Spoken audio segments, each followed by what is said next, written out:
You think you're making your own choices. But what if the most important decisions in your life were already made for you before you turned 12? Not by your parents, not by your school, by the specific decade in which your brain was still being wired.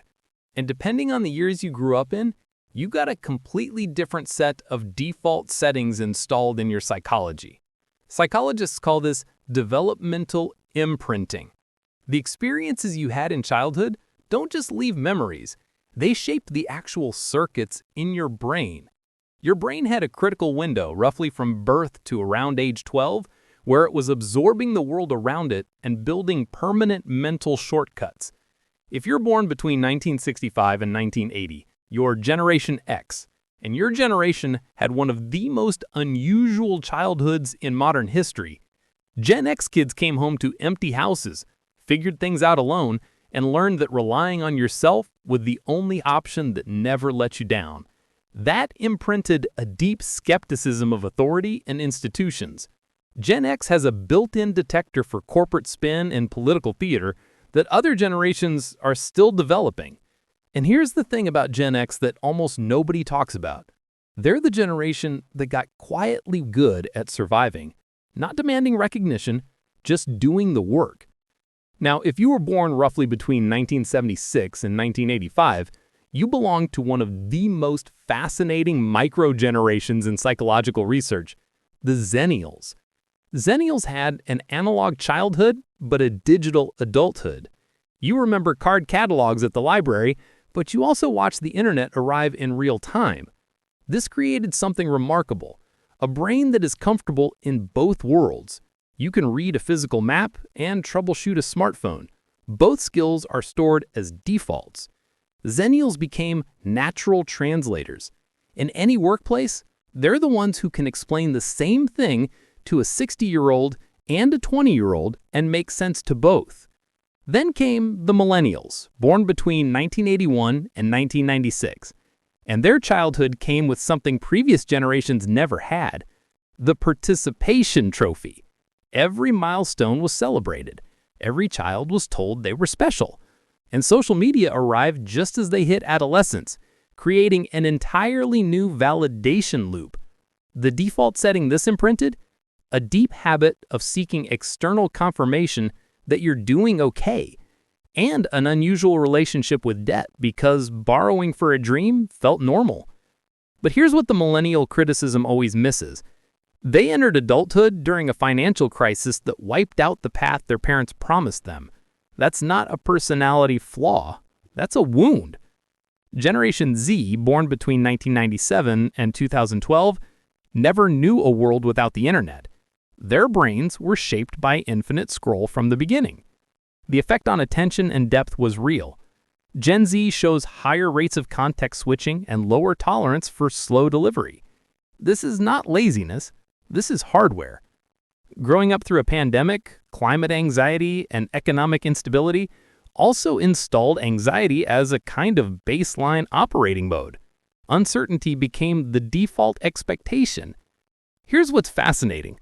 Put all four generations in the same stressful situation, and they each see something completely different because their wiring draws their attention to different signals.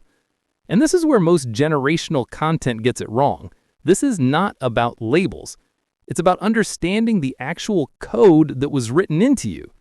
Every generation carries a version of the same wound. Disconnection. Whether it came from physical absence, economic collapse, digital overwhelm, or pandemic isolation, the root is the same. Take money. Psychologists call our unconscious beliefs about it money scripts. The decade you grew up in heavily shapes whether you hoard it in fear, avoid thinking about it, or spend it to feel okay. Relationships work the same way. Someone imprinted on independence might struggle to ask for support even when they're drowning. Someone imprinted on validation might feel invisible without constant reassurance. Look at how different generations work.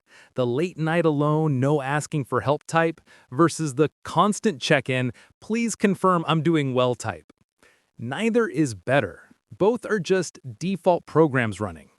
And in crisis, Gen X builds the workaround. Millennials build the community. Gen Z documents the problem and finds 15 solutions on Reddit. All legitimate, all imprinted. Here's the part that genuinely shocks people. Most of your automatic emotional responses, your reflexes in relationships, your instincts around money and authority were set before you were a teenager. But here's what makes this powerful rather than depressing. You can audit those settings. You can catch the program before it runs on autopilot. The first step is seeing the code. Most people live inside their defaults without ever looking at them. They think their reactions are just who they are. But the moment you can pause and notice, this is my Gen X wiring talking, or this is my millennial validation loop activating, you create a tiny gap. And in that gap is choice. That gap opens the most interesting question you can ask yourself.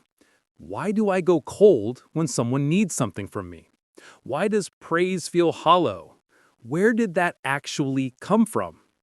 Neuroscience gives us something important here: neuroplasticity. The brain's ability to form new pathways never fully stops. Your defaults are strong, but they are not permanent.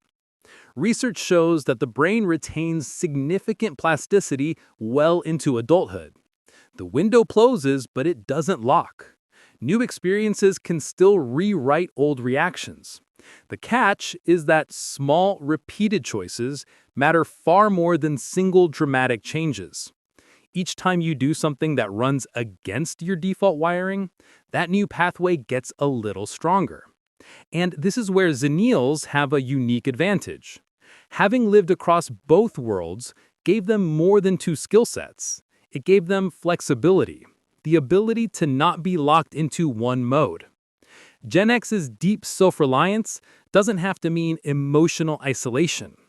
That same independence, consciously directed, becomes extraordinary resilience and unshakable groundedness. The millennial instinct for connection and community, reframed from seeking approval to building genuine belonging, is one of the most powerful forces in modern social change. Gen Z's hyper-connected default, when turned toward depth rather than scroll, creates people who can move faster between complex ideas than any previous generation. That's a feature, not a bug.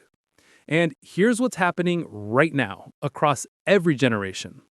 People are starting to realize that understanding your psychological defaults is not therapy speak. It's a competitive advantage. When a Gen X person and a Gen Z person actually get curious about each other's wiring instead of judging it, something remarkable happens. Each one can see the blind spot the other was born with. The decade you grew up in gave you a specific toolbox: skepticism, resilience, collaboration, digital fluency, adaptability. Those are real tools, forged by real circumstances. The question isn't whether your tools are good or bad. The question is whether you're choosing them consciously or just automatically grabbing whatever your hand first reaches. Start your audit with 3 questions. When do you go quiet instead of speaking up? When do you need external approval most? And what specific scenarios make you feel financially scared, even when you're okay? Then try something rarer still. Get genuinely curious about a different generation. Ask someone what their world looked like at age 10. You might be surprised how much overlap there actually is. Because underneath the decade differences, underneath the different tools and defaults and wounds, there are just humans who are trying to make sense of the world they were handed. The real question isn't which generation you were born into. The real question is, now that you can see the programming, what do you choose to run? Think about your decade. Think about what it taught you to protect yourself from and what it never taught you to ask for. That's where your reprogramming begins. Start there.